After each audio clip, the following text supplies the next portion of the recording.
Hi, I'm here with Katie and Emily, and we are going to make a quilt, but we're not going to sew. We're going to use paint and paper to make our quilt. So you ready to get started? Mm-hmm. Okay, so let's pick one color that you want to use.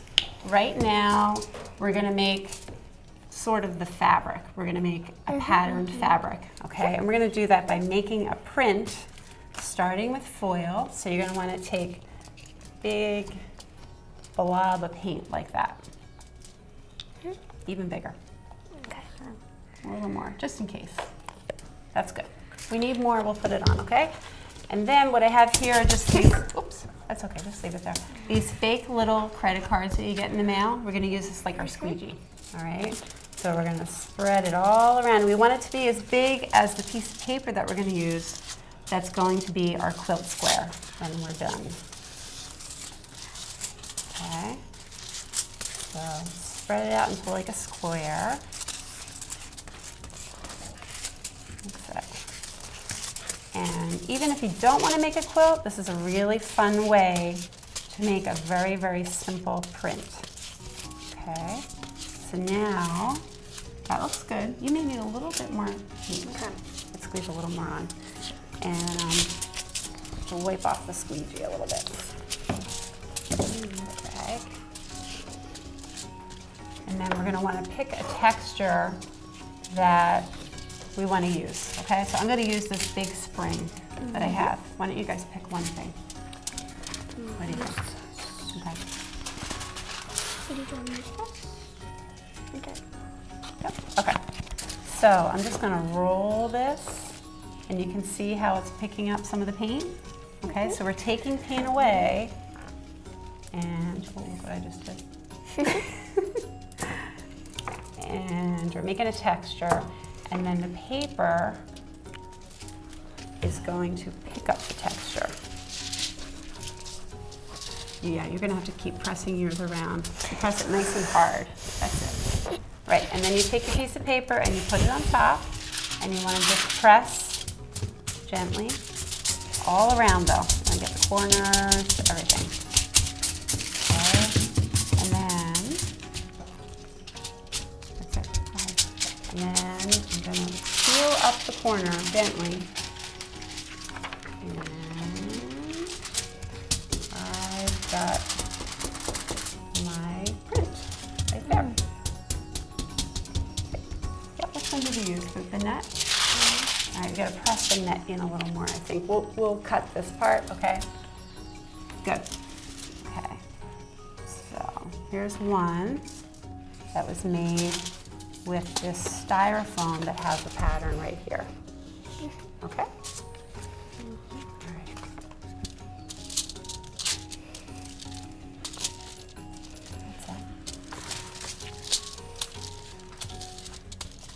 That's good.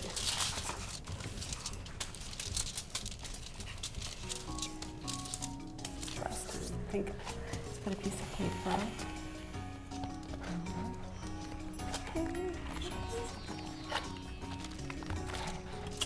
Okay, this is a brayer. Just try rolling that on there. Yep.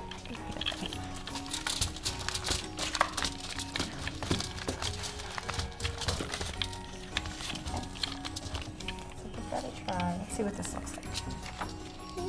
First, smush it down some more.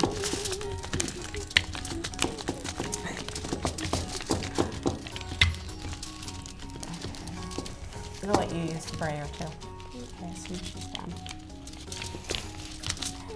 Let's see how this is going. Make kind of a cool pattern. Okay. Cool. The other thing you can do is just sort of something free form. No, I think we'll use a little more. And you can draw into it. You could make your own patterns like that. And that will come out like a print too.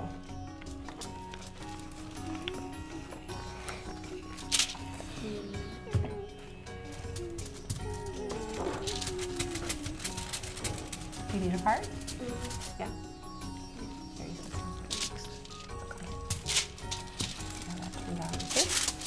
one came out just from drawing the pattern in it. You can do that too. This one already has blue paint on it, so you need to spread it out a little more, so a little thick. But if you press down on it, you're going to get more paint that comes off. Slow down.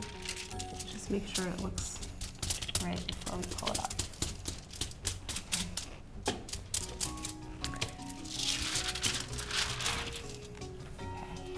Now flip its paper. There you go. Okay, you can just lay it over there. Let it dry off as we go. You do that too? There you go. Kind of like snakeskin. Okay. I need a speckled pattern. Okay. So what color do you want to do next? We got to use up all these pieces of paper. All of these aren't going to be filmed, but you want to do purple again? I'll do this blue. The blue. Okay. Because I think the blue is harder.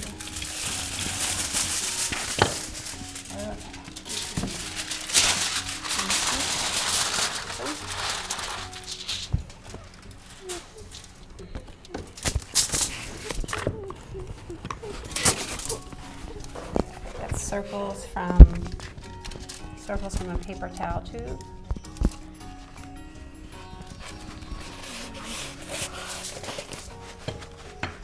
Hi, I'm back with Katie and Emily, and we are going to complete our quilts. We have our patterned fabric, so to speak, that we made. And then one term that they use in quilting is applique. So you can see I already made a quilt right here. I have 9 squares.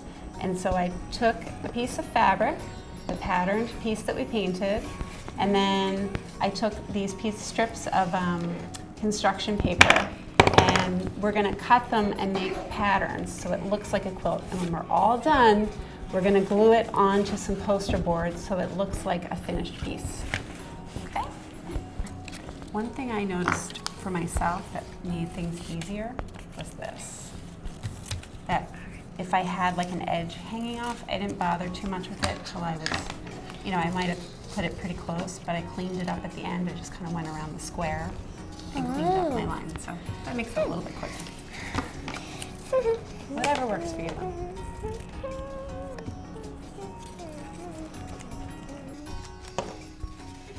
And I'm going to make this one like a little more 3D Okay. as a design.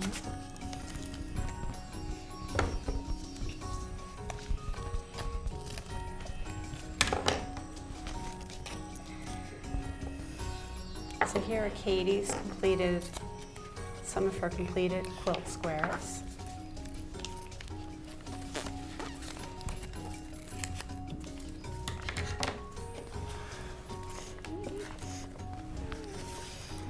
Here are a few of Emily's completed quilt squares.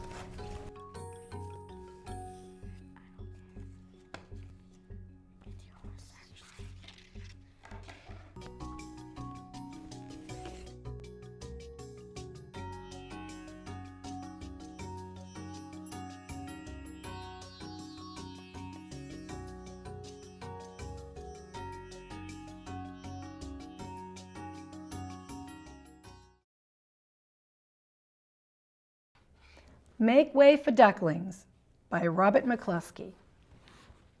Mr. and Mrs. Mallard were looking for a place to live. But every time Mr. Mallard saw what looked like a nice place, Mrs. Mallard said it was no good. There were sure to be foxes in the woods or turtles in the water, and she was not going to raise a family where there might be foxes or turtles. So they flew on and on. When they got to Boston, they felt too tired to fly any further. There was a nice pond in the public garden with a little island on it. The very place to spend the night, quacked Mr. Mallard. So down they flapped.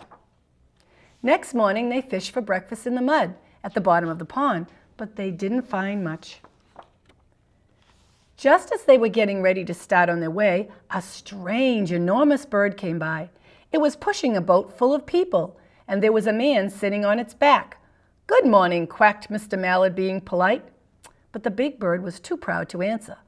But the people on the boat threw peanuts into the water, so the mallards followed them all round the pond and got another breakfast better than the first. "I like this place," said Mrs. Mallard as they climbed out on the bank and waddled along. "Why don't we build a nest and raise our ducklings right in this pond? There are no foxes and no turtles, and the people feed us peanuts. What could be better?" "Good," said Mr. Mallard, delighted that at last Mrs. Mallard had found a place that suited her. But, "Look out!" squawked Mrs. Mallard all of a dither. "You'll get run over!" And when she got her breath, she added, "This is no place for babies with all those horrid things rushing about. We'll have to look somewhere else." So they flew over Beacon Hill, round the State House, but still there was no place there. They looked in Louisburg Square, but there was no water to swim in. Then they flew over the Charles River. "This is better," quacked Mr. Mallard. "That island looks like a nice, quiet place, and it's only a little way from the public garden." "Yes," said Mrs. Mallard, remembering the peanuts. "That looks just like the right place to hatch ducklings." So they chose a cozy spot among the bushes near the water and settled down to build their nest. And only just in time, for now they were beginning to molt, and their old wing feathers started to drop out, and they would not be able to fly again until the new ones grew in.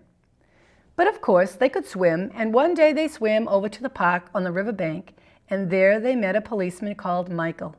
Michael fed them peanuts, and after that the mallards called on Michael every single day. After Mrs. Mallard had laid 8 eggs in the nest, she couldn't wait to visit Michael anymore, because she had to sit on the eggs to keep them warm.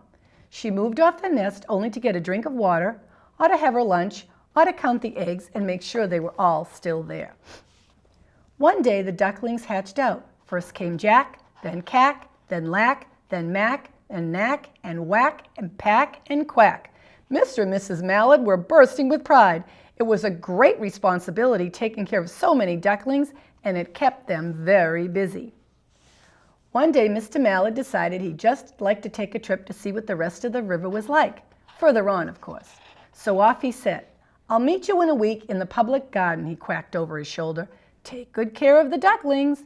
"Don't you worry," said Mrs. Mallard. "I know all about bringing up children." And she did. She taught them how to swim and dive. She taught them to walk in a line and to come when they were called, and to keep a safe distance from bikes and scooters and other things with wheels. When at last she felt perfectly satisfied with them, she said one morning, "Come along, children, follow me." And before you could wink an eyelash, Jack, Cack, Lack, Mack, Knack, Whack, Pack, and Quack fell into line just as they had been taught. Mrs. Mallard led the way into the water, and they swam behind her to the opposite bank. There they waded ashore and waddled along till they came to the highway. Mrs. Mallard stepped out to cross the road. Honk, honk went the horns on the speeding car. Quack went Mrs. Mallard as she tumbled back again. Quack, quack, quack, quack went Jack, Cack, Lack, Mack, Knack, Whack, Pack, and Quack, just as loud as their little quackers could quack. And the cars kept speeding by, honking, and Mrs. Mallard and the ducklings just kept right on quack, quack, quacking. They made such a noise that Michael came running, waving his arms and blowing his whistle. He planted himself in the center of the road, raised one hand to stop the traffic, and then beckoned with the other, the way policemen do, for Mrs. Mallard to cross over. And as soon as Mrs. Mallard and the ducklings were safe on the other side and on their way down Mount Vernon Street, Michael rushed back to his police booth. He called Clancy at headquarters and said, "There's a family of ducks walking down the street." "A family of what?" "Ducks," yelled Michael. "Send a police car, quick." Meanwhile, Mrs. Mallard had reached the corner bookshop and turned into Charles Street with Jack, Cack, Lack, Mack, Knack, Whack, Pack, and Quack all marching behind her in a line. Everyone stared. An old lady from Beacon Hill said, "Oh, isn't it amazing?" And a man who swept the street said, "Well, now, ain't that nice?" And when Mrs. Mallard heard them, she was so proud she tipped her nose in the air and waddled along with an extra swing in her waddle. When they came to the corner of Beacon Street, there was the police car with 4 policemen that Clancy had sent from headquarters. The policemen held back the traffic so Mrs. Mallard and the ducklings could march across the street, right into the public gardens. Inside the gate, they all turned around to say thank you to the policeman, and the policeman smiled and waved goodbye. When they reached the pond and swam across to the little island, there was Mr. Mallard waiting for them just as he had promised. The ducklings liked the new island so much that they decided to live there all day. They followed the swan boats and ate peanuts. And when nightfall came, they swam to their little island and went to sleep. The end.